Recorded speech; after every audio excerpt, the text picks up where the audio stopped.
I have a very important question to ask you. Have you checked out the Generally Spooky Patreon yet? Because if not, why not? We've got oodles of content over there, exclusive episodes only available on Patreon, our Wee Blethers, the chatty, unscripted weekly show where Kieran and I discuss episodes, what's going on with us, and generally have a great time. There's also the Spooky Book Club, where you'll get a chapter a week of a spooky classic. At the moment, we're in the middle of The Turn of the Screw by Henry James, and I am dying to know how it ends. As well as all that goodness, joining our Patreon is really what keeps the podcast going. It allows us to keep doing what we love, which is chatting to all of you about spooky Scottish history.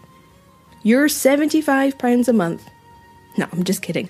You can pay £4, £8 or £12 a month to keep the lights on and keep the creepy cogs turning. So come join in. Search Generally Spooky Patreon or click on the link in our description. We have some very exciting news. We've partnered with the National Trust for Scotland. Joining the Trust with one of their memberships helps to preserve and protect the many amazing, historical and significant sites across Scotland for future generations. Your membership gets you free access to all 500 National Trust locations across the country, as well as free parking. And who doesn't love free parking? A National Trust for Scotland membership is ideal for days out with the family or for saving money on that tour across Scotland that you're taking for your holidays to see all the generally spooky sites, like Culloden Battlefield, Culzean Castle and Glencoe National Nature Reserve. Use the link in our description to get your Trust membership, and you'll be preserving Scotland's history as well as supporting us here at the podcast. Thank you, and happy travels! We recently partnered with the Spark Company here at the podcast, who are a clothing brand who know what's up. They're a community for anyone who believes in the radical notion that everyone should be treated equally. And we can definitely get behind that here at Generally Spooky HQ. And we know that you will too, since our listeners are the best. We've treated ourselves to some excellent pieces. Kieran is already jealous of my Fight Like a Girl sweatshirt, but he isn't getting it. And if you use our link to treat yourself to something just as awesome, it's yet another way to support us here on the podcast.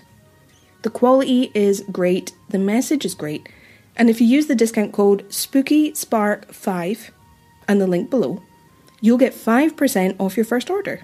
Thank you so much, Spark Company. You guys are awesome. And thank you so much for supporting our rambling.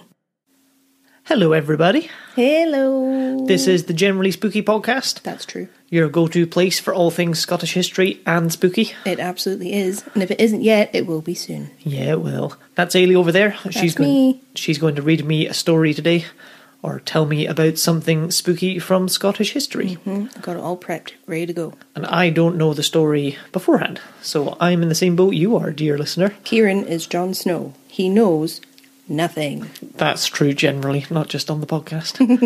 Generally true. It's going to be our gossip column. Our sub-podcast. Yes, we're back, and we have another awesome story to tell. I hope. I don't know. Well, I hope too. I mean, I do my best. It's all you can do. I try not to overpromise. Crippling self-doubt prevents me from doing so. I have a special announcement before we begin. You have a special announcement? I do. It's our anniversary today. Babe, I didn't know if you were going to say it. It's our anniversary today. I've spent 13 years with this good lady you're listening to, and I wanted to wish her a happy anniversary. Aw, you made me blush. Oh my god. Oh my god. I didn't think you were going to say anything. Kieran, full of surprises, McRae strikes again. I was very well treated. I've been gifted a signed copy of the Penelopead by Margaret Atwood. Yeah, you have. And I love it. Love it. And we're going out for dinner tonight. So excited to go out for dinner. Well, I have a couple of talking points. Do you? Just a couple that I'm going to tease, and then we're going to discuss them in the blether, because I want to. Sounds good to me. The first one was going to be your anniversary. Hey. But the second is that there were loads of reports of people around Inverness seeing a fireball in the sky last night. Oh, yeah? And there are videos. Ooh. So I want to talk about it. Well, we could definitely talk about that. And we're also going to be doing an experiment in the blether. It will come up in this episode. I will tell you when, but to find out the results, possibly watch the video. I don't know if we're going to be able to record it. join us over on Patreon. Yep, the Spookmaster Generals will be privy to that. Yes. And I've bought eggs for the experiment. Yep. They're going to be eggs, people. It's not just me eating eggs. No, Well, that would be disgusting. I don't even know what the experiment is, but I'm assuming that's not it. I just thought I would tease that there are some things I want to sit and chat about, but in the main episode is probably not the best place. That's fair. Come and see how many eggs Kieran can fit in his mouth. No. I will throw up. Oh, the one other bit. Bird and Blend. They sent us a tea advent calendar, which we are very excited to open. Excited. Oh my god. You can get yours too on their website. And Yes. I'll have a link, our affiliate link, in the description below. So if you want to click through our link and get yourself one, we'll get commission.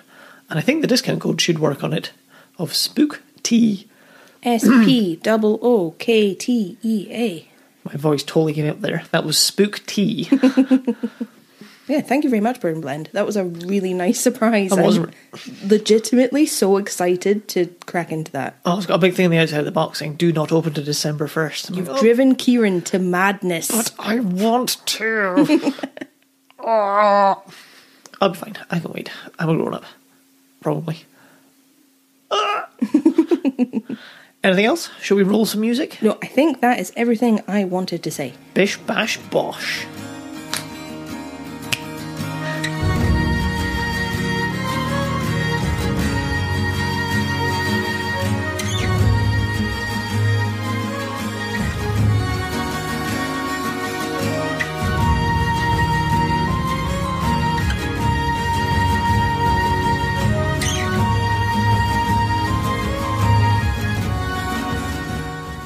Well, what do we have today? Well, we can get comfortable now. We have done our super professional intro. We have teased the episode. Teased. I get it. I didn't even mean to do that. I'm just a natural talent. That's it. Well, this week we're talking about a person rather than a historical event or a haunted castle, What? which is a bit different. It's a bit different? We've done it. We did the Mary Queen of Scots episode, Yep. which was all about her life. But on the whole, it's usually a place or an event. Yeah. Archibald Kinloch Yes, was a sort of about a person, but but it was about the murder of his brother, yeah, really. really. Ooh, well, this is exciting. This week, we are going to be talking about Hugh Miller. Huge Miller. Hugh Miller. Yeah, Huge Miller. Hugh Miller. We're saying the same thing. Oh, we're not saying the same thing. What's his first name? Hugh. Huge. Huge. Miller. Miller.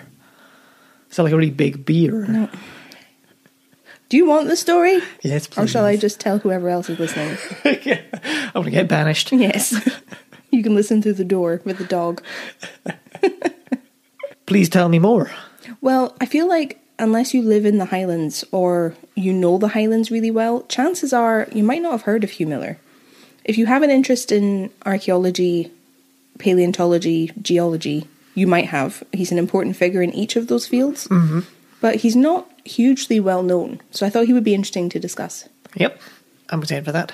But a warning, before we get any further in the episode, I want to say here that we will be talking a bit about suicide Okay. later.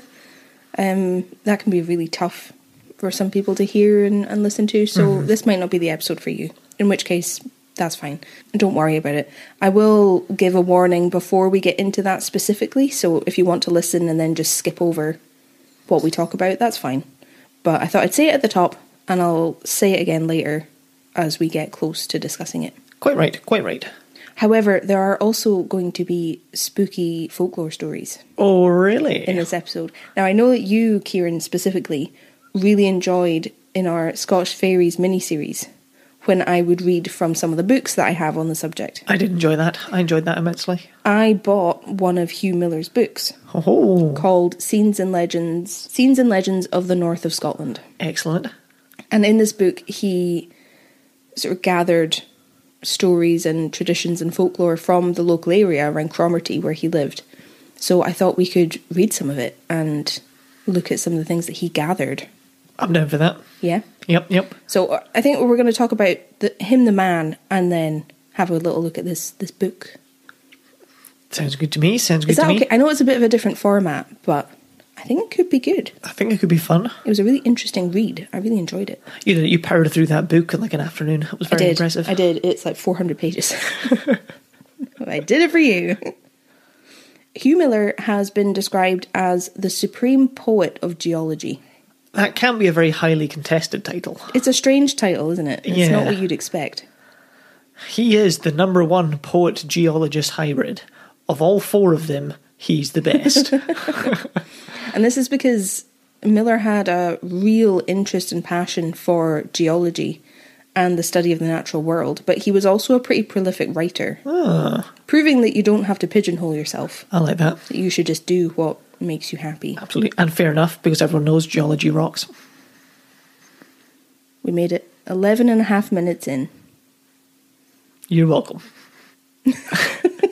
That's your anniversary present. Oh, babe. I'll keep the book, thanks. Oh, you shouldn't have, really. He was born on the 10th of October, 1802. Okay. So quite recent for us. Yes. Generally, we delve a bit further back than that. So he was born at the start of the 1800s, and he was born in Cromarty. And you can still visit the house that he was born in. It's now a museum about him, and some of the fossils that he gathered over his life are on exhibition there. That you can go see them. You can go see things that he built, all that kind of good stuff. His great-grandfather was the one who built the house. Oh, cool. That's now the museum that Hugh Miller was born in. A man called John Geddes. And surprisingly, he apparently made the money that he used to build the house by basically being a pirate. I mean, it's a good way to make money. Apparently, he made his fortune, quote, as a buccaneer raiding Spanish treasure ships off South America, unquote. Off South America? Yeah. Damn. So, like, raiding the Spanish for all their gold and silver that were on their treasure ships. That's what he did. And it's a really interesting and a bold claim to make about someone. Can I find out more about him? Absolutely fucking not. Huh. He was just a pirate. They're only ever pirates if they're against you, though, aren't they? Like, he's a buccaneer. Well, he's raiding the Spanish. So yeah. Apparently that's fine. One day I want to go to like all the archives and all the museums and just delve in and get all of this information that I so crave about the people we've talked about. Because I feel like if I went to an archive, I'd probably have a better chance of finding out more about him. Possibly, yeah. If you're going to find out anywhere, that would be it. But I can't tell you anymore. Yeah. It's really frustrating because he's raiding treasure ships off South America. I want to be able to talk about him. Yeah. But I can't. I like the sound of that. Right? Ooh, maybe, because we've wondered if we'll run out of Scottish topics, we could go to like Scotland abroad. That would be fun. Look at Scottish people. So that's Hugh Miller's great-grandfather. He built the house that Hugh Miller was born in.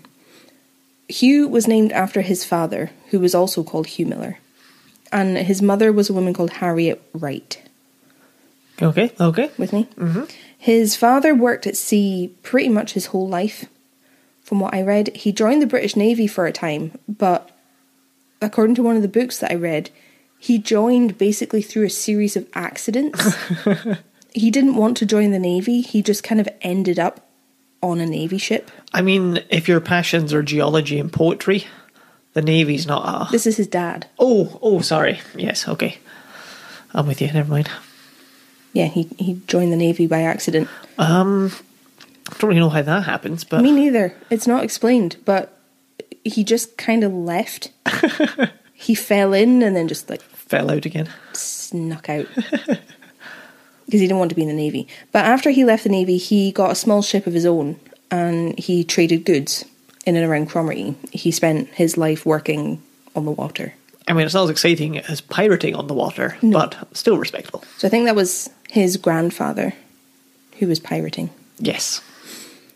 Hugh Miller Sr. didn't marry his wife Harriet until he was in his 40s. They got married when he was 44 and she was 19. Oh. Icky. Make of that what you will. Yep. Standard, but icky. Even like today, that's still a problem. Yeah. Hugh Jr., like I said, was born in 1802. And he had 2 younger sisters, but they both died in 1816 when they were very young. They both died of a fever. That's a shame. Very sad, but unfortunately very common Again, for the time. What's really sad, though, is that he would have been 14 when that happened. Oh. So he likely remembered it pretty vividly. Yeah, that's Which tough. is sad. Oh, horrendous. This wasn't even the worst thing that happened to Hugh during his childhood. No. Hugh Sr., his father, died in 1807 when Hugh was only 5. Oh.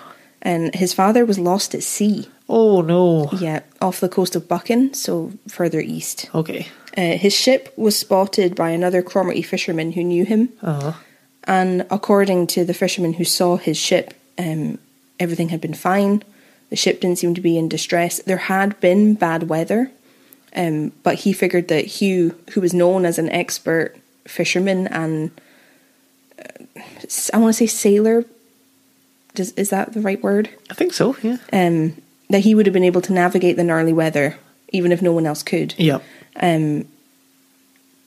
But his boat never came back in. Oh. And he and his ship were never found. So sad. Yeah. It's just brutal. It is just brutal. Comes up quite a lot, really. We've talked about that across a few different episodes. I think because it's inherently dangerous. Yeah. And a lot of the older Scottish commerce was around fishing and Absolutely, boats yeah. and things. There's so much coast. Yeah. When it's mountains in the middle, that's all that's left, isn't it? Now, I do actually have a spooky story for you related to this, Hugh's father's death. I mean, I felt it was setting up for a spooky story. Early in the episode, but we're here already. Are we allowed to do some spooking this soon? I'm going to do it anyway. Oh my god. Try and stop her. Hugh Miller, our Hugh Miller, who we're talking about in this episode, later wrote about the day that his father died. Because remember, he was only 5 when it happened, so this is him talking about it later in his life. And listen to this and tell me what you think. Unaware of his father's fate, the 5-year-old Hugh was at home that afternoon. His mother, sitting by the fire with her needlework, asked the boy to close the house door, which had swung open. At the open door, Hugh saw, and this is what he wrote himself now, within less than a yard of my breast, as plainly as ever I saw anything, a dissevered hand and arm stretched towards me. Hand and arm were apparently those of a female. They bore a livid and sodden appearance. And directly fronting me, where the body ought to have been, there was only blank, transparent space, through which I could see the dim forms of the objects beyond. Miller recorded this event without attempting to explain it. His mother saw nothing, but was impressed by the child's extreme terror and minuteness of description. And then he said, "Its coincidence with the probable time of my father's death seems at least curious," he concluded. Oh, I like that, because that is curious. What do you think? Spooky. Really creepy. Really creepy. That would mess you up. Mm-hmm. I was handling it okay until I got to the part where the arm and the hand were wet. Yeah. I'm the exact same. I heard that. I'm like, oh no. Mm-hmm. I like that word choice though. Curious. Yeah, and I actually kind of like that he didn't try to reason it. Yeah. He just recorded what he saw. Yeah, this happened. Bit weird. What does it mean? I don't know. It's a bit weird though, isn't it? And really creepy that it was the same day his father died at sea. Yeah. Obviously they don't know when he died, but very creepy. Very creepy. So this left Hugh to be raised by his mother, which was a frightening prospect for her because it wasn't an easy thing to be a widow in the 1800s. Yes. Trying to raise a family.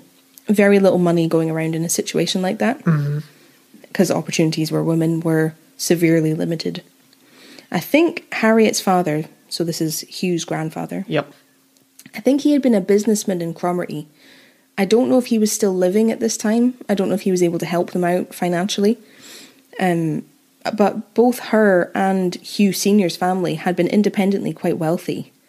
So I'm not sure what happened. I don't know how much they helped because I've read articles and things about Hugh Miller and it says that they lived in poverty after his father died.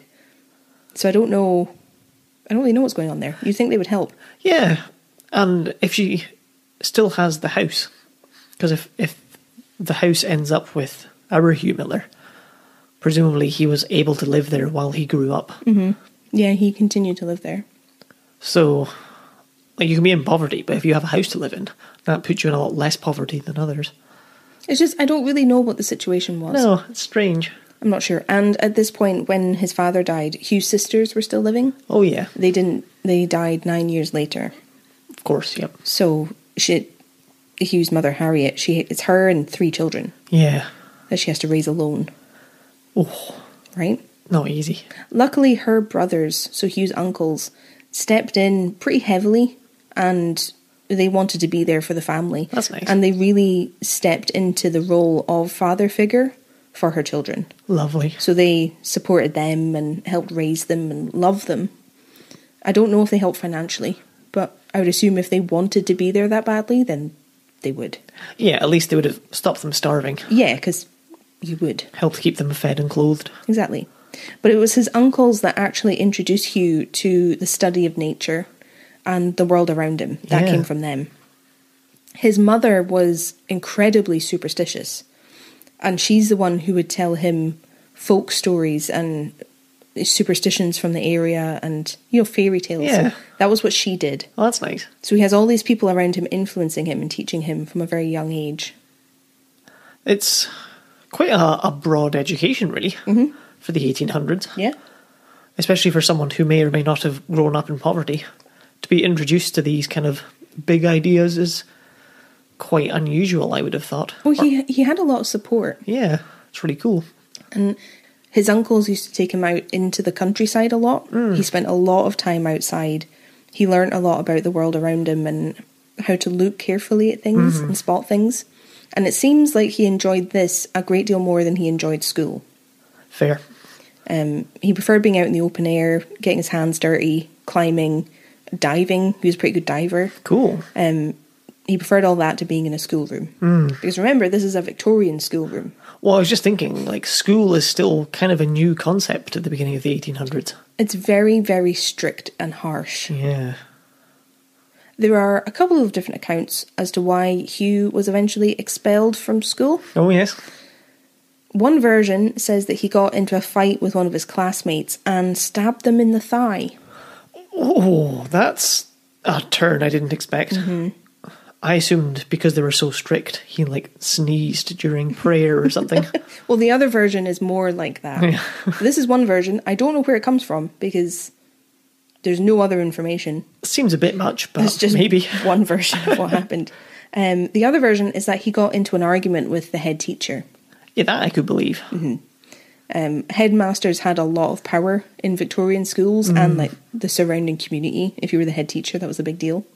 And apparently the head teacher got really angry with Hugh because he had asked him to recite the alphabet, which Hugh did. But because Hugh had a really broad accent, with being like raised in Cromarty and all the people around him, the head teacher thought he was taking the piss. So he thought he was mocking him and saying it stupidly on purpose. That sounds about right, yep. Which Hugh wasn't.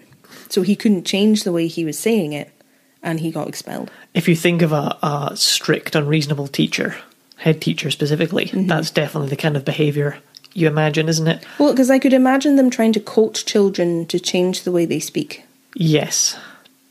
A lot of elocution lessons. Yeah, or just there's a right way and a wrong way. Don't speak, common. Yep.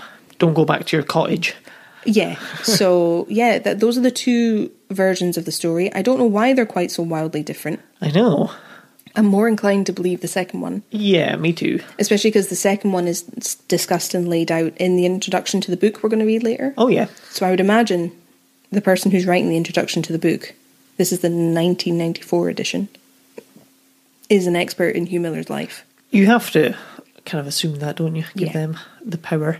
Either way, it sounds like he was a huge problem. Well, we made it 13 years. I'm out of here. See you later. Bye. You can't escape. I've got you locked into your podcast chair. I know. Shit. So Hugh is now basically free. He's pursuing his own version of education, which it seems like is the education he wanted from the beginning. Yeah, it sounds like it's kind of worked out for him, really. I can just imagine his teachers going, "You're going to amount to nothing," and giving it all that shit.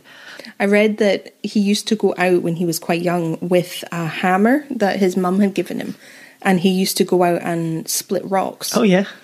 Examining them and looking at the makeup and what they were, what was inside them. But one of the things that his mother told him when she gave him this hammer was that it belonged to his great-grandfather, John Geddes, the pirate. So he was completely enamoured with this hammer. You would be. Used it all the time. And I thought, genius parenting. That is good work. Getting him out and learning because he thinks he's using a pirate hammer. That's genius. Just pretending he's cracking skulls. What are you doing? Looking for fossils? Take that, you Spanish arsehole. So I thought that was quite cute. I like that a lot. I used to look for fossils at Ardmere Beach. Rue Beach. Because I had the big flat ones that you're apparently supposed to find fossils in. But I didn't have a hammer, so we used to throw rocks against other rocks to break them open. Never found anything. I thought you found fossils in ones that were particularly round rather than flat. Because I thought they're like especially round, so you split them and there's something in the middle. That would make sense. Well, maybe that's why I didn't find any. Maybe. I was looking at the wrong rocks. Maybe. Well, that's what I always thought. I'm not an expert, but in my head I have it that they stick out because they're like especially round shape. That would make sense. And you crack them open and then you have the fossil on the inside. More spherical. I always thought it was more disc-shaped. Maybe. I'm not sure. Don't know.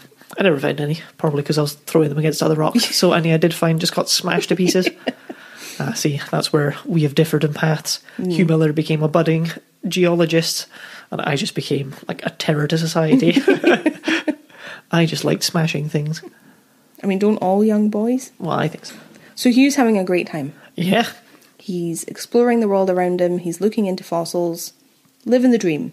Sounds good to me. But as he got older, his uncles and his wider family were pressuring him a lot to get himself a respectable career. Something like law or medicine.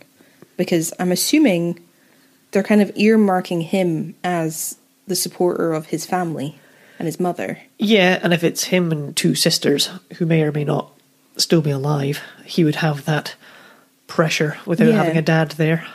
And I think even now there's probably a lot of people who can relate to that, being pressured into a career you don't want that's seen as the pinnacle of success. Yeah, or just family. A sensible career. Yeah. No. Do something sensible. You can't just talk about fairies and smash rocks for a living. Or can he? In the end, when he was 17, he managed to hold out. He didn't bow to their pressure. He apprenticed as a stonemason. Very nice. Which was very different to what he was being heavily encouraged to do. Yeah. But I read that the reason he picked being a stonemason was because he had a friend who did it. Oh, yeah. And he saw that his friend got super long holidays over the wintertime because you can't build in the bad weather. And he saw that and went, I want long holidays in the wintertime. I'm going to do that. I like this guy's style. Right? I like it. But it was during this time as a stonemason that he really started thinking more about what his uncles had taught him, what he had discovered himself, and what he was learning, because he worked in a quarry. That was part of the job. So the things he was finding in the quarry, quarrying stone, and building with stone, he was making all these connections geologically. Very nice. He would go on to say that it was the necessity which made me a quarrier that taught me to be a geologist. Wow, that's fantastic. So it was the need for him to get a proper job that led to him learning what he did. Yeah, and that does make sense because building with stone, you would learn different things than looking at stone in terms of like its properties and its uses and stuff like that. Well, even just like being in the quarry, as you're digging into stone, you're going to see all the layers and the build-up of cliff faces and the land itself. Super interesting. I just thought it was really nice that it was through doing what he had to do that led to him doing what he was always supposed to do. Yeah, I like that a lot. Unfortunately, this didn't last. Oh, no. In 1823, Hugh is 21, so he's been a stonemason for 4 years.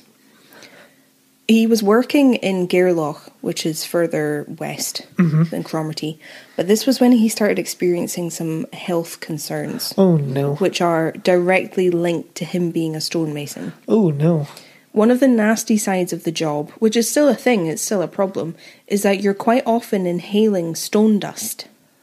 Oh. Which is horrible for your lungs. Never even thought about that. Yep.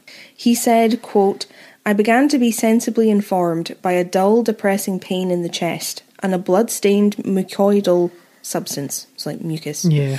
expectorated with difficulty, so it's difficult to cough up, that I had already caught harm from my employment and that my term of life might fall far short of the average one.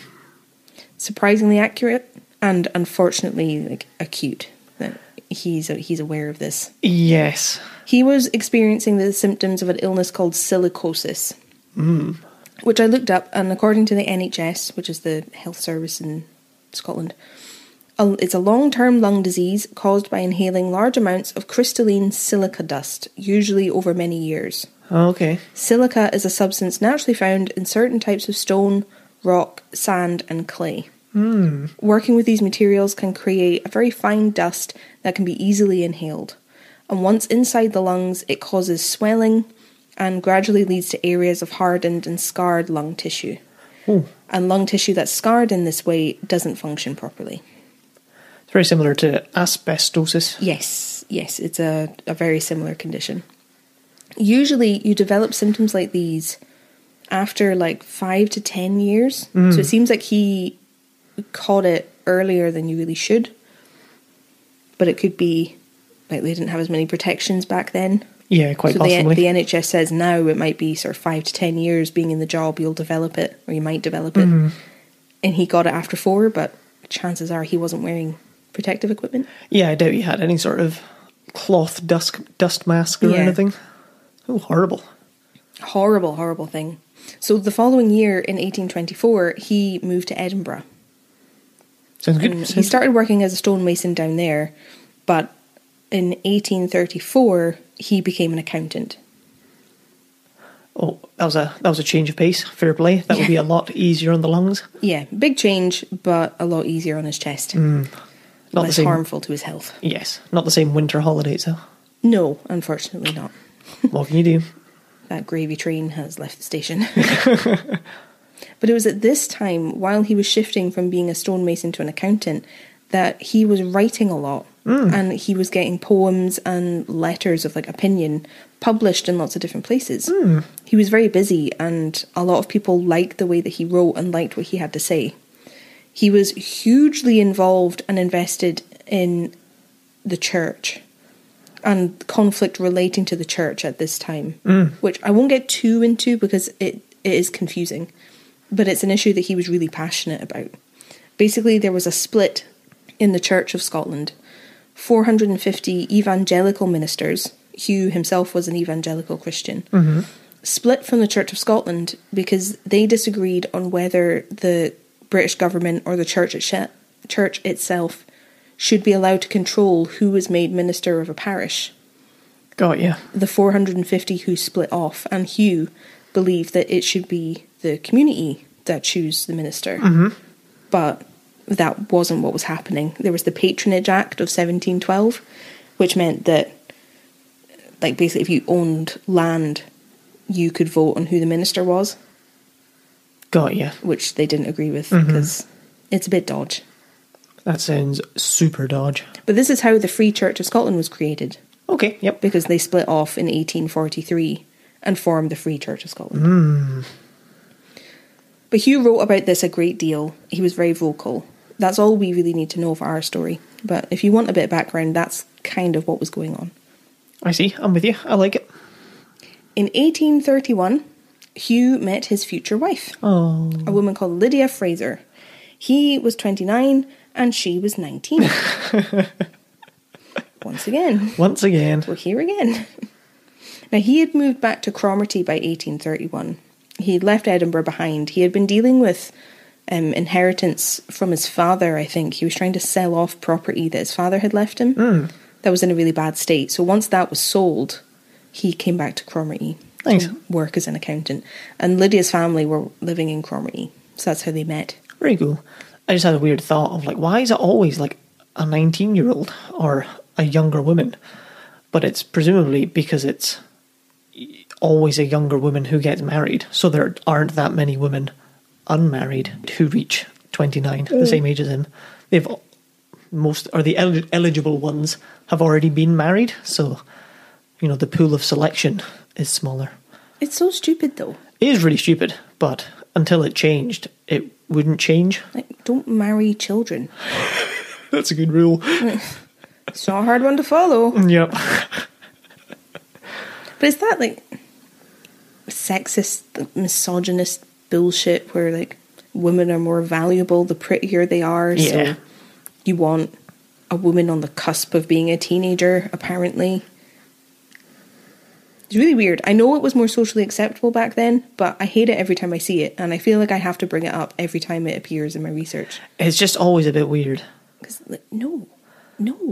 But then it'd be weird that if the story was about her and she met a 29-year-old man, that would be less weird, I think. No, it wouldn't. Why big age gaps? Don't know. Just how I feel. I don't agree with it. Lydia was an interesting character. Mm-hmm. She was very well educated. She had received an education down in Edinburgh. So she knew a lot. Mm-hmm. She was very well spoken. And her mother had been widowed, but she was very wealthy after being widowed. And Lydia would go on to become a children's author. Oh, cool. She's a woman after my own heart.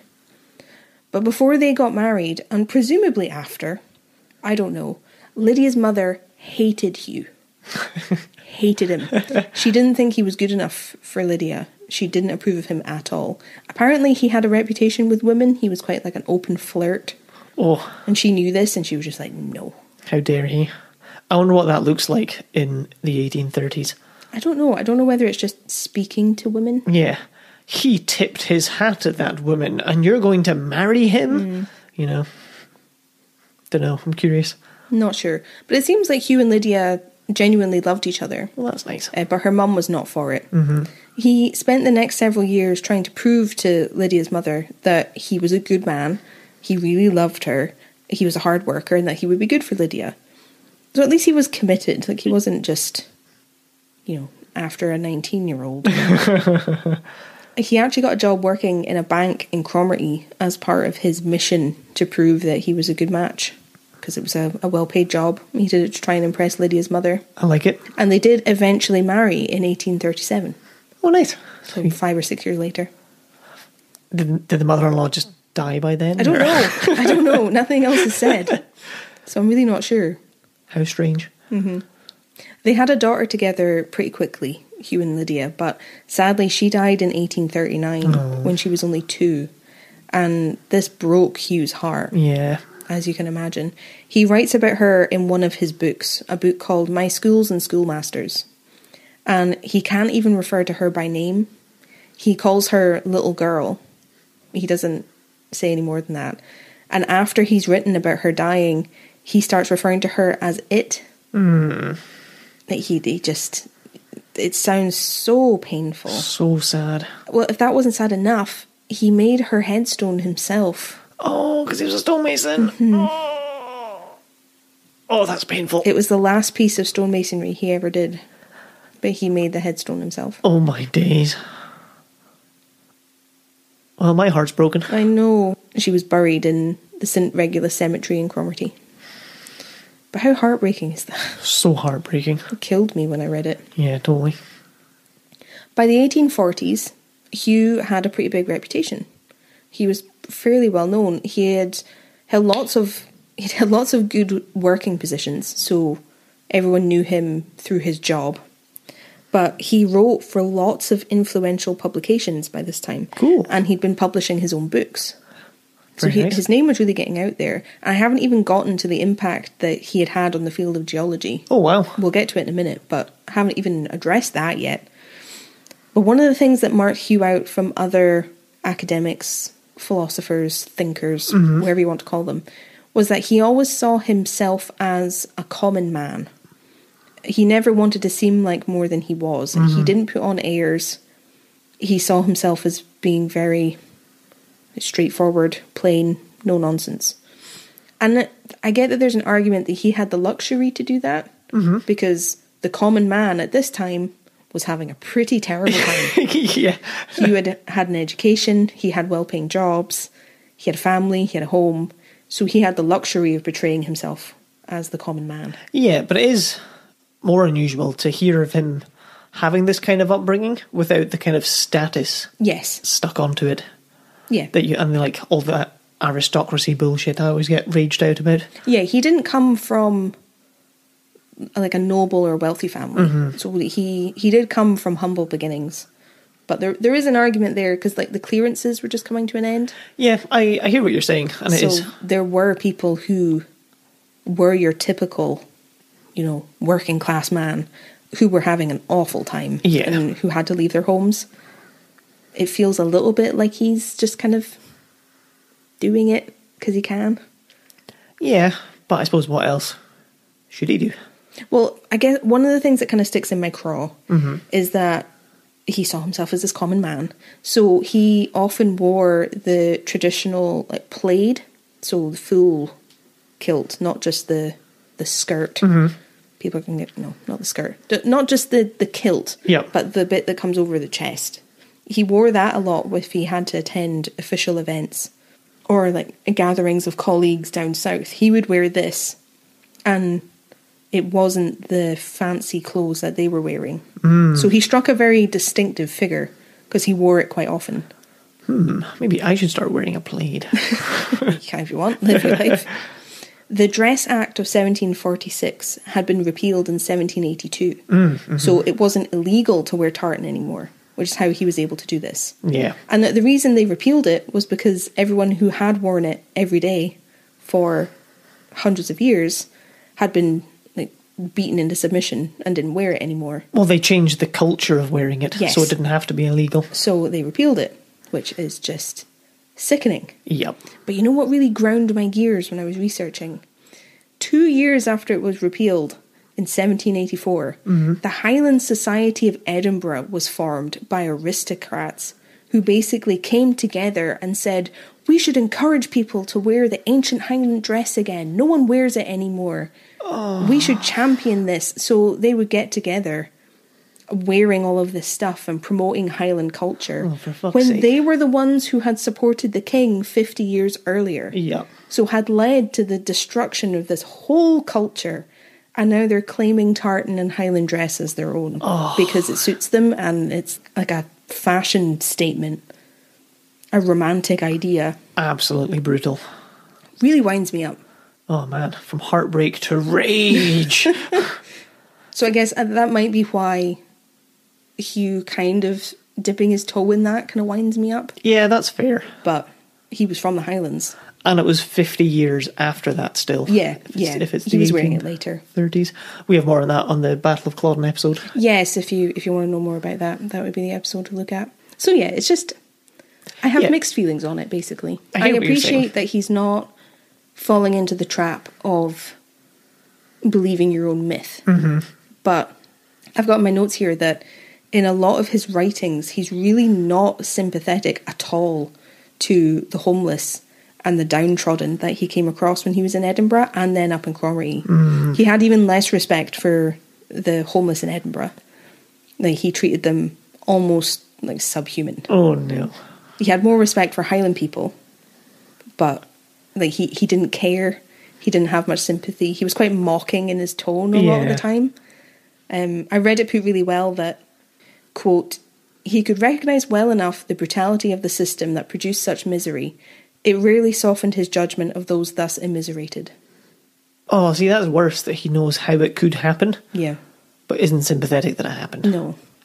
That's a shame. So he's portraying himself that way, but he's not appreciative of the struggle of people who have to live that way. Yeah. Strange. Which is what gets me.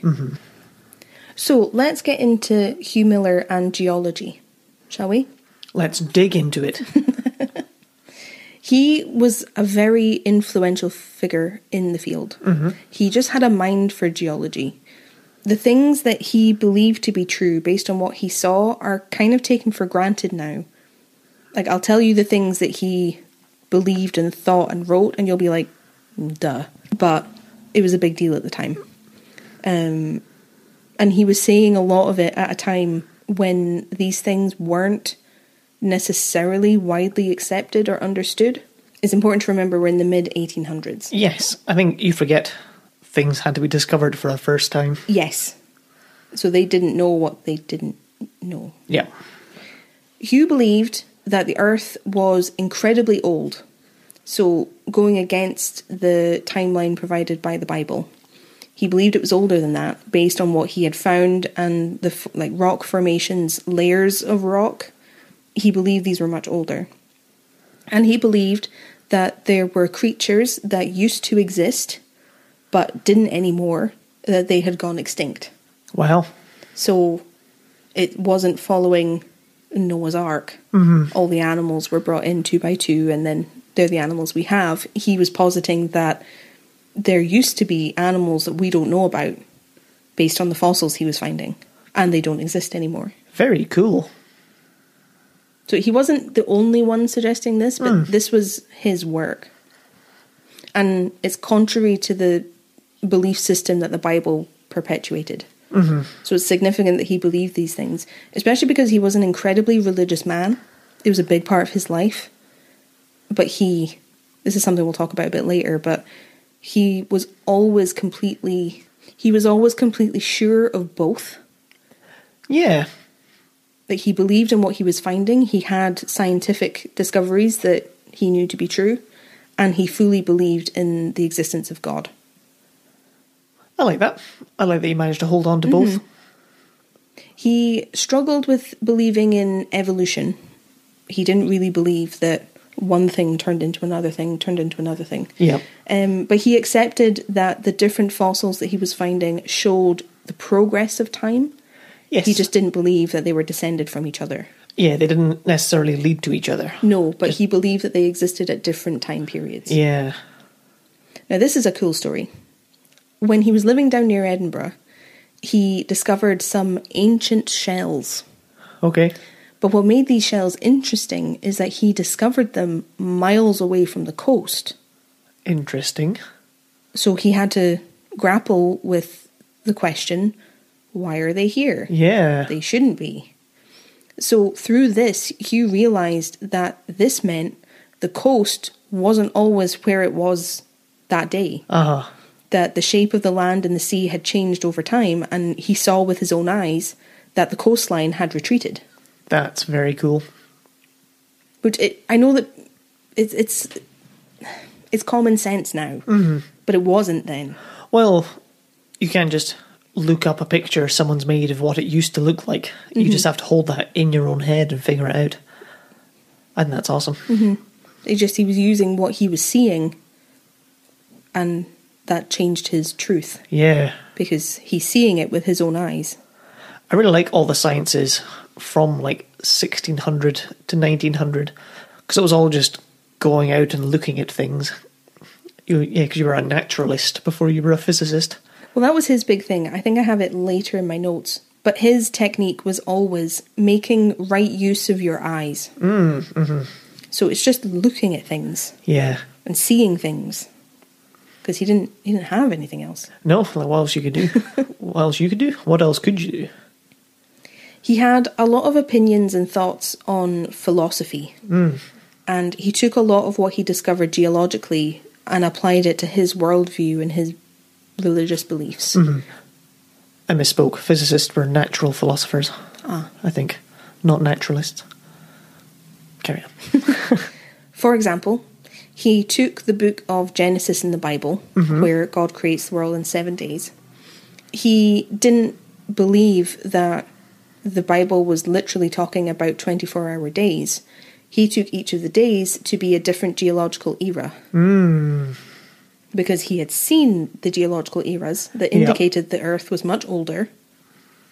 So this is how he understood the Bible story. Yeah, he just kind of, to a point, he made them fit each other. Yeah.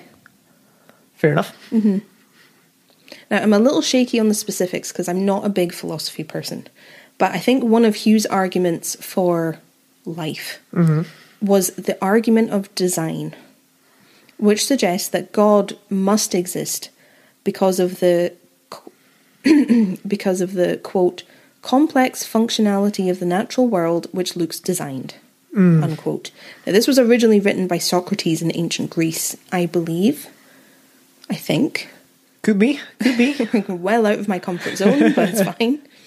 But he basically felt that the things he had discovered while adventuring and rambling proved the existence of God because they were so complex. And his understanding of things made him believe more in the existence of God because this couldn't just happen. It had to be designed. Yep. A philosopher called William Paley uses the watchmaker analogy to prove this theory. It goes, a design implies a designer, especially intelligent design by an intelligent designer. And earlier philosophers and scientists like Isaac Newton and René Descartes said that the physical laws he had uncovered revealed the mechanical perfection of the workings of the universe to be akin to a watch, wherein the watchmaker is God. It's fairly robust. I think that's fair. It's a bit complex, but it's basically saying everything works so perfectly, and like it's too perfect to not have been designed. It couldn't have just happened. Yeah. I don't necessarily agree with that, but that's what they're positing. I think it's a totally reasonable line of thinking, especially with the information they had available to them. Well, when you consider how perfect things need to be for life to exist, I can understand it. Yeah. The counter-argument I've heard is that once you can... It's hard to, but if you understand the size of the universe and then the time of the universe, and this has only happened once over such a long period of time that it could just be coincidence. Because it's like winning the lottery, but on the galactic, beyond universal scale. But we don't know that it's only happened once. Well, that's true, eh? Because we haven't explored the universe. Yeah. We're getting a bit deep now. Yes. This was what Hugh was like toiling in. Yeah. It wasn't just science. It was informing his entire worldview. I like it. So it was hugely significant to him. Hugely. Stop. Basically, what I'm trying to say is that he was a multifaceted man. Like, he believed in a lot of seemingly contradictory things, and he was committed to both. Like, his religious beliefs stopped him from getting like coveted positions in his career. Like, he was not back for being the chair of the Natural History Society or Museum because of his religious beliefs. It's a shame, isn't it? So he had all this going on at once, and like, he believed in ghosts. So that's another thing that shouldn't fit. Yeah. And I should say all of this is pre-Darwin. His theory of natural selection wasn't published until 1859. So he's thinking all of this and mulling all this over before the natural selection theory has been published. I can't imagine how it felt to have that published. Rocked the world. But I bet a lot of people just ignored it. I probably did, yeah. I imagine it's quite... it's not very accessible. Yeah. Like, I would imagine a lot of people either didn't have the time to read it or heard about it and went, that's ridiculous. Yeah. Just scoffed. Yeah. No. Sorry, I feel all, like, put off because I can't speak and I'm all jumbled.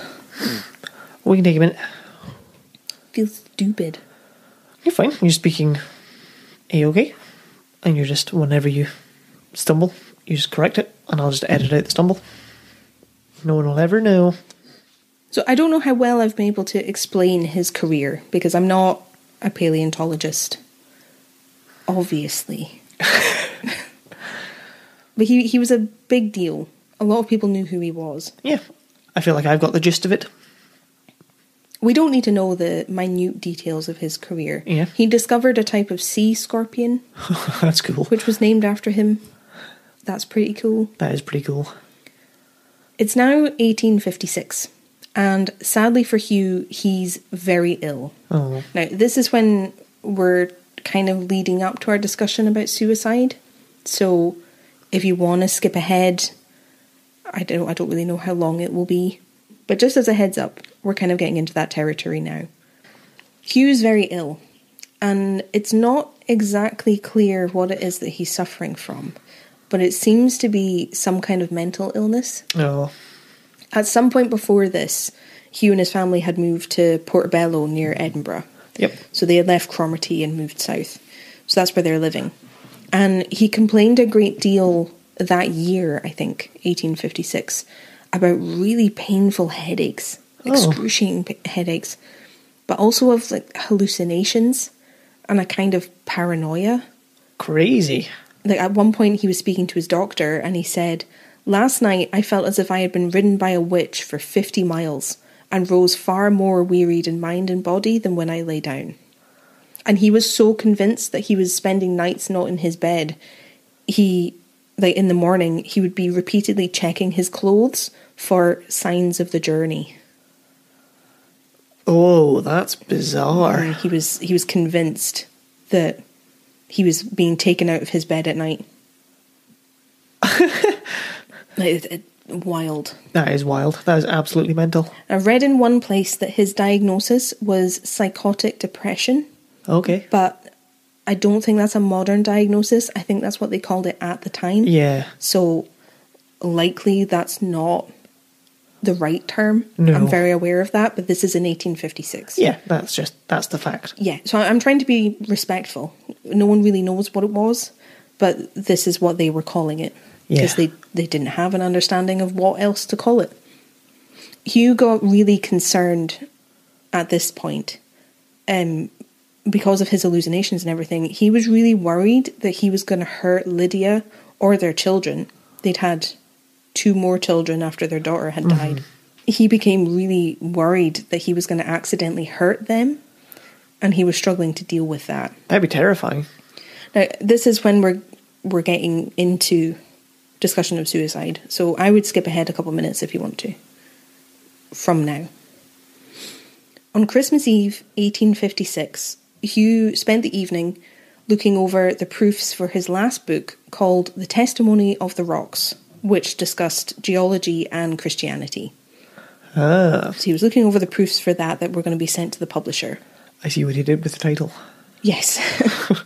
He got his things in order, and without his wife's knowledge, he wrote a final letter to her, which served as his suicide note. And he wrote, "Dearest Lydia, my brain burns. I must have walked, and a fearful dream rises upon me. I cannot bear the horrible thought. God and Father of the Lord Jesus Christ, have mercy upon me. Dearest Lydia, dear children, farewell. My brain burns as the recollection grows. My dear, dear wife, farewell. Hugh Miller." And after that, Hugh shot himself in the chest with a revolver in their Portobello home. The doctors that attended to him after his death were satisfied that he had shot himself, so there was no suspicion brought on Lydia or anyone else. It was very clear that he had meant to do it and he had done it. Yep. If you wanted to skip the suicide discussion, you can come back now. He was buried in Grange Cemetery and was sadly missed. A lot of people respected him and admired him. There were thousands of people at his funeral procession that went through Edinburgh. And I don't know if I've said this already, maybe I haven't. Hugh cut a pretty noticeable figure, because as well as wearing the plaid and everything, he was almost 6 foot tall, had bright red hair, mutton chops, and by all accounts was very handsome and very strong, because he'd spent his life walking and climbing and diving and digging. So he was a big guy. People knew who he was when they saw him. It's just such a juxtaposition. Can you be handsome and have mutton chops? Apparently he did it. Like, can you have these two things at once? Apparently he managed it. Fair play. That's some charisma right there. The reasons for him doing what he did at the end of his life are a bit confusing. Some people feel like he realised he was struggling mentally, and this was kind of bolstered by the fact that post-mortem, doctors discovered that he had some kind of degenerative brain disease. Oh, wow. So some people felt like he knew this was happening. He knew nothing could be done, so he just dealt with things on his own terms. Oh, jeez, oh. the hallucinations and the strange things that he was talking about, there's a suggestion that they might not have been true. Because the only way he would be absolved of the sin of taking his own life is if he suffered from insanity. Ah. So there's some discussion over whether he was actually seeing things or if that was his way of helping his family. Yeah. Interesting. Does that make sense? Totally. Maybe he had like dementia or Alzheimer's or something. Possibly, yeah. It's not clear. They don't say exactly what it was that he had, but it's something that they discovered after his death that he was struggling with. Other people say that he did it because he couldn't take the conflict between his scientific and religious beliefs anymore. That just seems like conjecture. I don't believe that. No. The suggestion is, he couldn't take being at war with himself anymore. But that was his whole life. And he used one to inform the other. Yeah, it sounds like they coexisted quite well inside of him. So, maybe. I don't know. Maybe. But I don't think so. Yeah. Strange. It's a real shame. What's weird is that there's a lot of parallels between Hugh's life and that of his father's. Oh, yeah. Hugh and Lydia had 3 children together, just like his parents had done. And when Hugh took his own life, his son was only 6, and Hugh himself was 5 when his father died. Oh. Eerie parallels. Yeah. Very, very tragic. Creepy. Lydia went on, after Hugh's death, to champion his work. Oh. She spent a lot of time editing things that he hadn't finished and publishing things that hadn't been published before he died.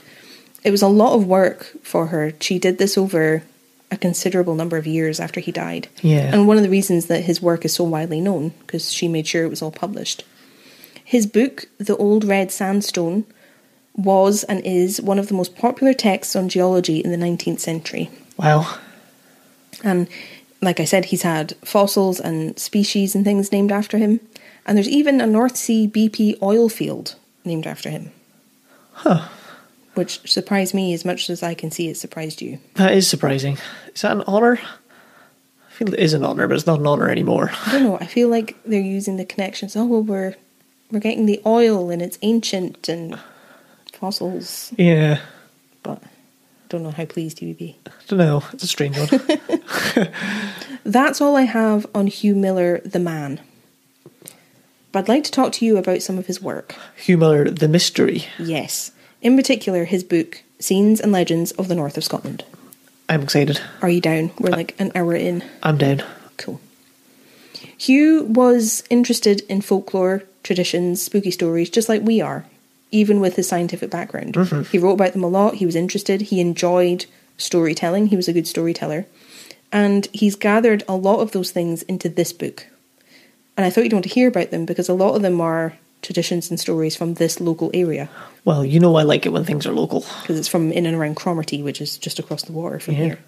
One of the things that surprised me about the book, before we even get into folklore, is how much he wrote a whole chapter on how the plague and cholera impacted Cromarty in the 1600s. Oh, wow. And I don't know why, but for some reason when I think of the plague, I think of London or Edinburgh. I don't think of it being here, which is stupid. Yeah, that's true. But of course it happened here, and Cromarty was a much more major port in the 1600s. Oh, okay. So there were loads of ships coming in and out of Cromarty. Ah, interesting. So, of course people had the plague. Yeah. Weird thought. But it was really strange reading it, because he talks about how everyone is stricken with this illness, so they couldn't work and they couldn't leave the house anymore. And because no one was working anymore, no one was getting the goods and the food that they needed because nothing was open. And Cromarty was put into quarantine to try and limit the spread of the illness. Interesting. But it spread anyway. Sounds familiar. And it took years for the local economy to recover after everyone being in quarantine and being ill and not being able to leave the house. Spooky. It was really eerie. Really eerie. But I was surprised to read that chapter on the plague and the impact of cholera. In one story, he talks about the grey cairn, not far outside Cormie. A cairn is a pile of stones in Scotland. You often find them on the top of hills. They're usually significant like markers or memorials.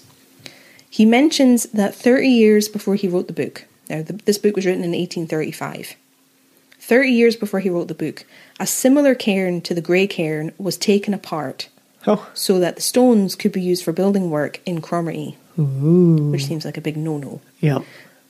When this was done, the builders discovered human bones of a gigantic size inside the cairn. And one of the farmers that was helping take the cairn apart said that you could fit 3 or 4 pounds of barley inside the skull that they found. That doesn't give me much reference, but it sounds it's a big. weird scale. But yeah, they found massive bones. Well, that's a bit strange, isn't it? Massive human bones. What? And then Hugh goes on and says that 15 years before he wrote the book, he spoke to a man who was travelling home from Inverness to Cromarty at night. And he remarked how silent the night had been up until that point. It was so silent, it made him feel really uneasy. And then, well, let me read it to you. Oh, let me get comfy here. Okay, he said, however, a noise of a different kind began to mingle with the other two, which had been just his own footsteps, and there was a murmur from the wood. It was one with which his profession had made him well acquainted, that of waves breaking against a rock. The nearest shore was fully 3 miles distant, the nearest cliff more than 5, and yet he could hear wave after wave striking as if against a precipice, then dashing upwards and anon descending, as distinctly as he had ever done when passing in his boat beneath the promontories of Cromarty. On coming up to the cairn, his astonishment was converted into terror. Oh my God. Where are we? Instead of the brown heath, with here and there a fir ceiling springing out of it, he saw a wide tempestuous sea stretching before him, with the large pile of stones frowning over it like one of the Hebrides during the gales of the equinox. The pile appeared as if half enveloped in cloud and spray, and 2 large vessels, with all their sheets spread to the wind, were sailing around it. How bizarre is that? Creepy, eh? Really creepy. I know the exact sound he speaks of. Right. Like the waves crashing. And like up, Yeah. hitting a cliff and bouncing back. A ghost sea. Yeah. Now Hugh goes on and he talks about his own experiences with the cairn. He talks about walking up and around there one night and seeing the northern lights Oh yeah. across the sky, and it's just spectacular. Fantastic. Which I thought was incredible to hear him write about. Yeah. And still have the same wonder that people have today when they see it. But he also talks about seeing the cairn in the early hours of the morning for himself. On a day when there's really thick fog. Oh. And he sees lots of plants and small trees sticking out of the fog. And he says they look like ship masts. Wow. And the rocks themselves of the cairn started looking like islands on the sea. Oh. That's super interesting. I thought it was just really cool that he saw for himself. Yeah. Ooh. And could see that what it looked like and how that man would have felt. Yeah. Oh, that's fantastic. Can we go there when it's foggy? I would like to. I think in the book it gives the coordinates for the cairn. That would be very cool. Yeah, it does. In the book it gives a reference on an ordnance survey map for the cairn. So we could feasibly go. That'd be very cool.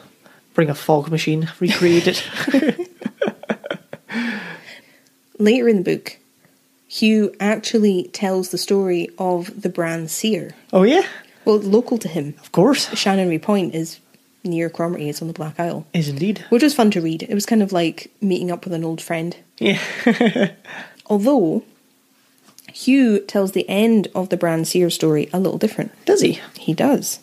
And I thought you would want to hear it. I would like to hear that. So, there's no mention of him being boiled in oil at the end of his life. Yes. Instead, he says, But he derived little advantage from the faculty ever after, for he led, it is said, till extreme old age, an unsettled, unhappy kind of life, wandering from place to place, a prophet only of evil, or of little trifling events, fitted to attract notice when they occurred, merely from the circumstance of their having been foretold. That's almost a worse end, isn't it? But more believable. Yeah. Can you imagine there's a prophet comes into town and he comes up to you and goes, "Your brother shall visit next week." And then the next week your brother shows up. You're like, "Oh, that was fine, I guess." Well, that's what he's saying. Yeah. The only thing that makes it interesting is that he told you ahead of time. Yeah. Otherwise, it's completely mundane. And he gives a couple of... "You shall have pork for your supper tonight." He gives a couple of different predictions. Oh, yeah. Like one, he talks about a hill in Sutherland where a raven would drink her full of human blood 3 times a day for 3 successive days. That's a strange one. But Hugh doesn't seem too enamoured with the brand seer. No. At all, no. He says, but it would be much easier to prove that these events have really taken place than that they have been foretold. So it's like, you can prove that things have happened that sound like what he said, but it's harder to prove that he was actually looking into the future. Yes. If that makes sense. I quite agree. Me and Hugh Miller would be vibing. I think you would be. I have a cool story for you that he wrote about 2 ministers. Did they walk into a bar or? No, not that kind of joke. You want to hear it? I do indeed. The parishes of Cullycudden and Kilturn are situated on opposite sides of the Bay of Cromarty, and their respective manses at the beginning of the last century nearly fronted each other, the waters of the bay flowing between.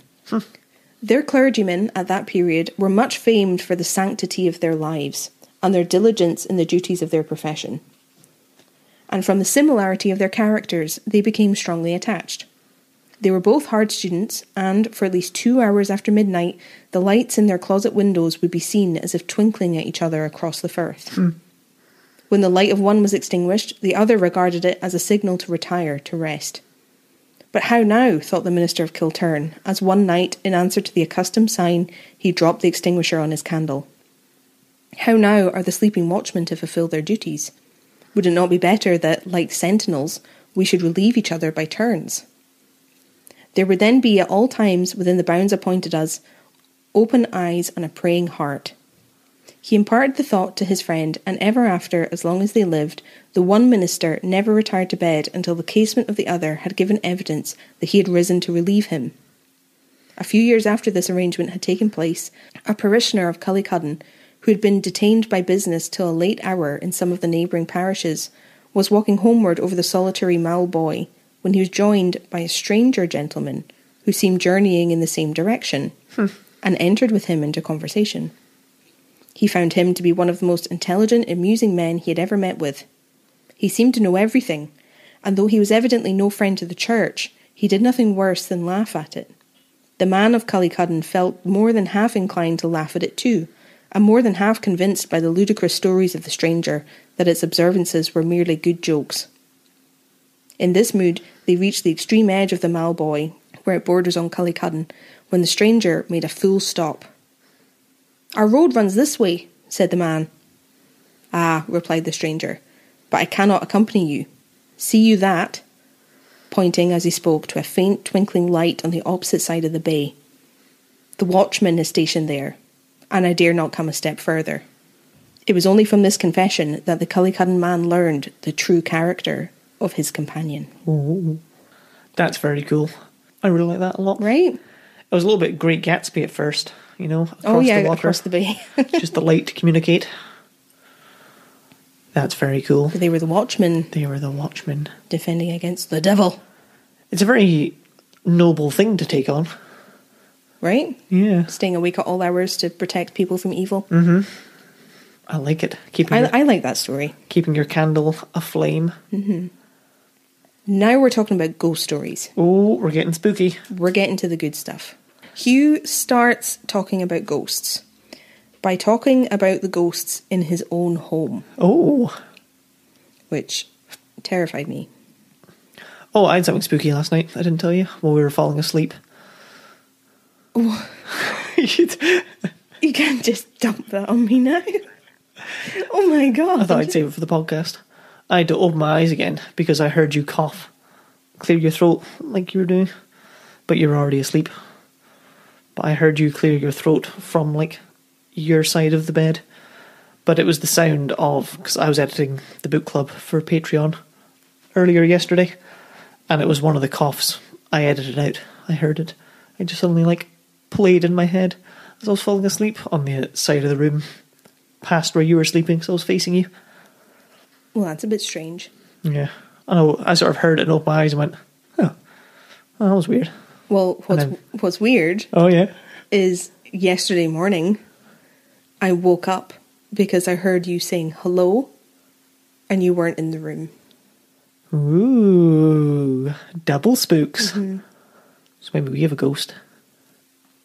A ghost who sounds eerily like both of us. I think what probably happened was you said hello to the house painter at the opposite end of the house, and I heard it louder than it actually was. Yeah. But it sounded like you said it in the room. Quite and possibly. It woke me up. Or I was talking to the dog or something. Mm-hmm. Spooky, right? Well, here's what Hugh says about the home that he was born in. Yes. The one in Cromarty. It has seen 3 entire generations come into being and pass away, and it now shelters the scion of a 4th. It has been a frequent scene of christenings, bridals, and like wakes, of the joys and sorrows, the cares and solicitudes of humble life. Nor were these all. There is the identical door at which, it is said, a great-grand-aunt of the writer saw a sheeted spectre looking in upon her as she lay abed. And there the window, at which another and nearer relative was sitting in a stormy winter evening, thinking of her husband far at sea, when, after a dismal gust had howled over the roof, the flapping of a sail and the cry of distress were heard, and she wrung her hands in anguish, convinced that her sailor had perished. And so indeed it was. Strange voices have echoed from the adjoining apartment, the sounds of an unknown foot have been heard traversing its floor, and I have only to descend the stair ere I stand on the place where a shadowy dissevered hand was once seen beckoning on one of the inmates. How incalculably numerous must such stories have once been, when the history of one little domicile furnishes so many. Very nice. That's a good ending. Mm-hmm. Just this is how many are here.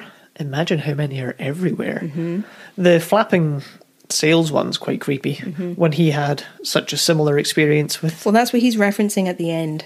His own father. He's referencing what he wrote in...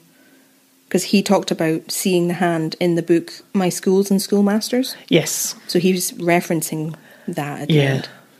But he's talking about other relatives and other occasions. His great aunt who saw like a person with a sheet over them is funny because it's very like Charles Dickens. Yeah. Creepy though that he was hearing these stories from people older than him. Very creepy. You could almost say spooky. The one about the sail creeps me out because I feel like there are lots of stories of families almost being warned ahead of time that their loved one has died. Yeah. With things like that. Like we talked about it with the Banshee. Yes, we did, didn't we? It's quite a common one. Mm-hmm. You get this kind of almost premonition. Yeah. Of doom. I've picked out one ghost story to tell you from the several that are in this book. One of them talks about buried treasure. Always cool. Oh, amazing. Another one talks about Fern, the village. And we talked about Fern Abbey in our Washerwomen episode. Yes. Of the Scottish Fairy series. So there's a story about Fern, if you would care to hear it. Read the book. But here we go. Okay, so to give you the preamble, Hugh's talking about journeying around the local area with one of his older elderly relatives. And as they used to wander about, he would tell him stories. Got you. And he would tell him ghost stories. And it was always places that he knew very well, or he knew the people who had lived there. And he would tell him ghost stories as if he was just telling Hugh about so-and-so who lived here and did this. They were very factual. I like it. every hamlet we passed, almost every green mound had its story, and there was that happy mixture of point and simplicity in his style of narrative, which almost everyone knows how to admire, and scarcely one of 1,000 how to imitate. He had, I suspect, a good deal of the sceptic in his composition, and regarded his ghost stories rather as the machinery of a sort of domestic poetry than as pieces of real history. But then, no one could value them more as curious illustrations of human belief, or show less of the coldness of infidelity in his mode of telling them. "Yonder lofty ridge," said he as we passed along, "is the hill of Nig, so famous, you know, as a hunting place of the Fions. Were we on the other side, where it overhangs the sea, I could point out to you the remains of a cottage that has an old ghost story connected with it. A story that dates, I believe, sometime in the early days of your grandmother." Two young girls who had grown up together from the days of their childhood and were mutually attached had gone to the like wake of a female acquaintance, a poor orphan, and found some woman employed in dressing the body. Now, the like wake, I think it's like the funeral, or like the laying out of the body. There was an indifference and even light-heartedness shown on the occasion that shocked the two friends, and they solemnly agreed before parting that should one of them outlive the other, their survivor, and no one besides, should lay out the corpse of the departed for the grave. The feeling, however, passed with the occasion out of which it arose, and the mutual promise was forgotten, until several years after, when one of the girls, then the mistress of a solitary farmhouse on the hill of Nig, was informed one morning by a chance passenger, her old companion, who had become the wife of a farmer in the neighbouring parish of Fern, had died in childbed during the previous night. She called to mind her promise, but it was only to reflect how impossible it was for her to fulfil it. She had her infant to tend and no one to entrust it to, her maid having left her scarcely an hour before for a neighbouring fair, to which her husband and his ploughman had also gone. She spent an anxious day, and it was with no ordinary solicitude, as she saw the evening gradually darkening, and thought of her promise and her deceased companion, that she went out to a little hillock beside the house, which commanded a view of the moor over which her husband and the servants had to pass on their way from the fair, to ascertain whether any of them were yet returning.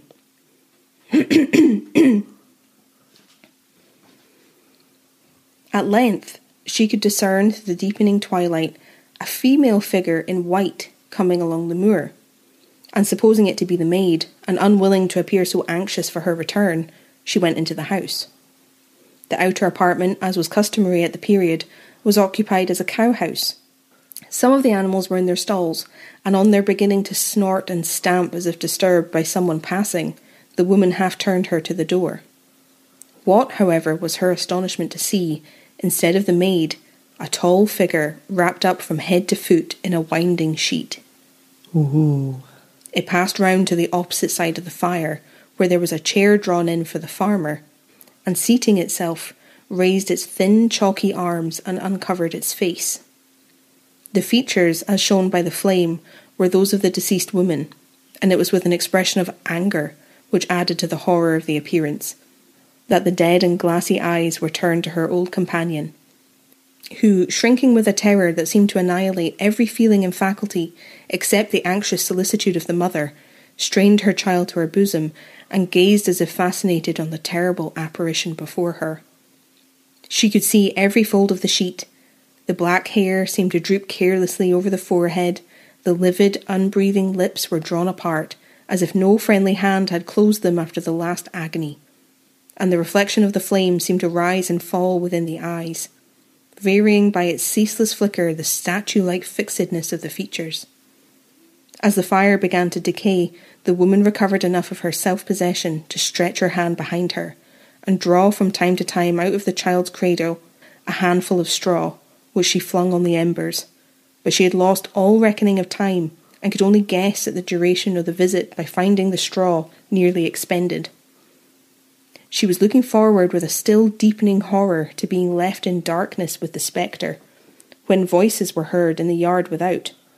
The apparition glided towards the door. The cattle began to snort and stamp as on its entrance, and one of them struck at it with its feet in the passing, when it uttered a faint shriek and disappeared. The farmer entered the cottage a moment after, barely in time to see his wife fall over in a swoon on the floor and to receive the child. Next morning, says the story, the woman attended the like wake to fulfil all of her engagement that she yet could, and on examining the body, discovered that, by a strange sympathy, the mark of a cow's hoof was distinctly impressed on its left side. Oh, that was a good story. He's a good storyteller. He's a good storyteller. It's a good ghost story. Yeah, as far as ghost stories go, like that's up there. All the way through to the cow hoof on the body. Mm-hmm. Superb. It's creepy. It's creepy. Really creepy. So I think that's the one I'm going to share. The one ghost story that he's collected, because I think it's the best one. I like it. I like it a lot. As well as the ghost stories, he talks a lot about specific traditions and superstitions in the Highlands. And he talks about a couple that the local fishermen took really seriously, which I thought would interest you. Absolutely. And one of them, I think you have heard before. He's on a fishing boat with some of the local men, and he doesn't really think about it, but he starts whistling. Oh, yeah. They're already out in the water, and he starts whistling without thinking about it.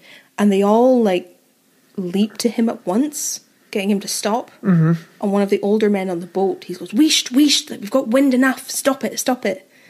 And he didn't think about it, but it's something they took really seriously. You don't whistle on a boat, because you bring the wind. You can't whistle up the wind. So he talks about that, which I thought was funny. I like that. But there's another one that he talks about that I hadn't heard of, where he talks about people who survive shipwrecks, if they're the lone survivor, that there was the belief that the families of the people who had died were taken over by, like, evil spirits, or, like, he talks about them like the Furies from ancient Greece, that they were overtaken with an unnatural hatred for the person who survived the wreck that wasn't natural. I've not heard that either. Me neither. It would make sense that they would be that angry. Well, yeah, like I think it's natural. Yeah. That you couldn't just be grateful they survived because you'd lost someone. Yeah. Why did you survive? Why didn't my husband, brother, father? But he talks about the lone survivor being, like, hunted down and stalked and things like that. I mean, I can believe that level of anger, but it doesn't seem unnatural to me. No, not at all. I don't think so. But it's interesting that he saw it that way. Yeah. And people reasoned it that way at the time. Well, I suppose, especially if it was someone very not angry, like myself, who doesn't generally hold a lot of anger. If you saw them full of this hatred and visceral rage coming from that place of grief, it'd be very startling. Yeah, especially because if you're on the outside, it would be easier for you to see that it's not the survivor's fault. Yes. But if you're overtaken with grief, you don't see it that way. No, it'd be, you'd want someone to blame. Yeah. So I don't think it's supernatural, but it's interesting that it was taken that way. That is interesting. We're going to finish the episode with what Hugh had to say about Halloween in Scotland. Ooh. And at the very end, we're going to do our experiment, which you will be able to hopefully see, but definitely hear on Patreon, if you're interested. So, firstly, the entertainment of Halloween night for those pesky young boys that you hear so much about was stealing the biggest cabbages they could find from locals' gardens. So the prize cabbages, they would lift them out the ground, steal them, and then they would use them to thump on people's doors as they ran past.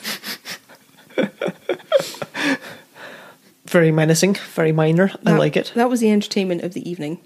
And I would sooner have that than have the house be egged. Yeah, like, easier to clean up cabbage. At least you could throw it into your chickens after, you know. He also talks about duking for apples. Oh, yeah. Which I'm sure most people have done or heard about, but it's where you have to use your mouth to fish apples out of a bucket of water. But he actually gives some tactical advice on the best way to do this. Well, it's very difficult, especially when you have a child-sized mouth. So he suggests that the best way to duke for apples is basically to be fearless about it. So it's to dunk your whole head in and pin the apple against the bottom of the bucket. Ah, very nice. Because then you can bite into it and lift it out. I like it. I like it. So he's a man who's done this before. Yep. And he's reasoned that this is the best method. Yeah. Got it. So you've got that in the back pocket now for Halloween. Pro tip. I remember going to someone's house where, like, our mouths were too small for these big apples. So you held a fork in your mouth and then dropped the fork in the apple. Smart. That was fun. Hugh also lays out a very different apple-related activity Okay. that I had never heard of in my life, and it sounds like the product of a bored male mind. Ooh, a dangerous thing. Yes. How did you know? It involves getting a long piece of wood, like a plank of wood, Yep. hanging it from the ceiling Yep. so that it's horizontal. Mm-hmm. So you have like the two, or I suppose one in the middle would work, but you, in my mind, you have the two bits of rope. Oh no, that wouldn't work. It must be a piece of rope in the middle, or two pieces of rope in the middle of the plank. Yes. Because the ends need to be empty. Okay, yep. I'm reasoning this in my head. So I try to logic my way through it, but it doesn't make sense. So you have this piece of wood hanging from the ceiling. You tie an apple to one end of the plank. Yes.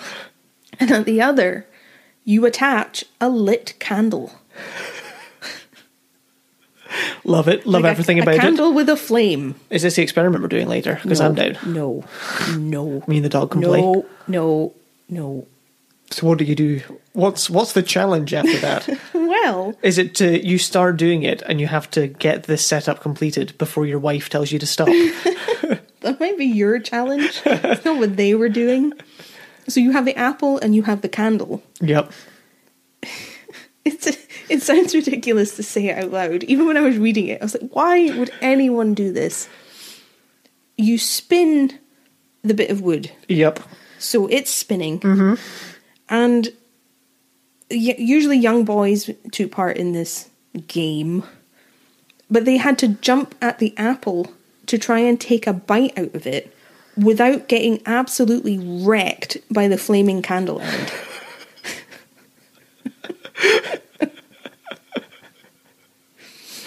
Love everything about it. When can we play? Do not try this. It's very dangerous. Try immediately. Sounds amazing. No. It just sounds like the worst idea. That's why it sounds great. No. There's so much danger involved. Maybe you and Struan could do this instead of duking for apples. Yep. I know your mum likes duking for apples. She does. I don't see her taking part in this one. No, she'll probably leave the room so we can do this one. And then not let us do it at her house, which would be fair. Mm-hmm. You're not doing it here. That's why you need a shed. Well, yeah. This is a shed activity. This is a shed activity. The last one is something that I actually hadn't heard of before. Mm-hmm. He talks about the 12th rig. No idea. And the tradition was going out and finding a field where the furrows had been ploughed running north to south. Okay. And you had to sneak into this field from the western side. It's very specific instructions. And then you had to step slowly over each rig, counting up until the 11th one. Mm-hmm. And then you step over the 12th. Okay. Now, apparently when you do this, when you step over the 12th rig, you'll either hear sobbing and crying, like lamenting, which means you're going to die early. Okay. Or you'll hear singing and dancing, which means you're going to get married soon. Well, I mean, I feel like that's something we can try. We're surrounded by fields. No, we're already married. So you're only going to get bad news. You get bad news or no news. And then no news is good news. No, Ergo, no, we should try it. No, I absolutely would not do that. Is it because your legs are too small? I can step over a furrow in a field, Kieran. Thank you. Arsehole. Now, the last tradition that he talks about is a method of fortune telling. But we are going to experiment with that in the weather. So I will leave it there for now. It involves an egg and a glass of water. That's all. You told me this beforehand as well, and that's all I know. Yes. And I just hope I don't have to drink a glass of eggy water. No. You don't have to drink anything. That would be disgusting. I wouldn't do that to you. No. I used to do the fortune telling, the thing where if you peeled an apple in one go, Oh, yeah. you could throw the apple peeling over your shoulder. And it formed the letter of who you were going to marry. I could never really manage to peel it all in one go, though. It was I mean, we could try that too if you want. Oh, yeah. High hopes for husband and wife number 2. The second husband's going to be the rich one. But that is the long, long story of Hugh Miller and his work. That was super interesting. I enjoyed learning more about him. Was it okay? I know it's a bit different for us. I liked it. I liked the locality and the subject. I think we did a Hugh Miller poem at school or something. His name rings a bell. Probably. And I had a teacher who was a Mr. Miller. So I'm pretty sure I remember the class asking him if he was related, as school kids would. But I don't remember what the poem was, though. But it was nice to learn more about him. More about him as a man. Yeah. And life in the 1830s to 50s. Come on, man. We're still recording the episode. You can't have forgotten it already. I have not. Mostly. Well, thank you to Bird and Blend again for sending us an advent calendar. Amazing. They're wonderful. You should go and check them out. Thank you to National Trust for Scotland for their support, and thank you to the Spur Company for their wonderful clothing. The Hugh Miller Cottage, where he was born, is a National Trust site. Highly recommend going and supporting what they do. They have talks. I actually think they have talks there in the run-up to Halloween. That would be a good time to do it. They have some talks, and I think they have some storytelling walks in and around Cromarty. That'd be fun. So if you're interested in that kind of thing, definitely check it out. Yeah. Because there's lots going on there. That'd be super interesting. And thank you to the pigeon I keep seeing out the window who's building a nest. Really? It's been quite interesting to see him. He keeps landing on the fence with different twigs in This his is why you don't remember when the episode was set. I get distracted by birds in the Because window. you're busy looking at pigeons.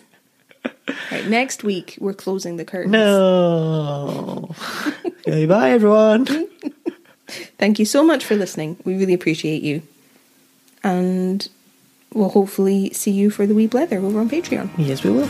Bye. Bye.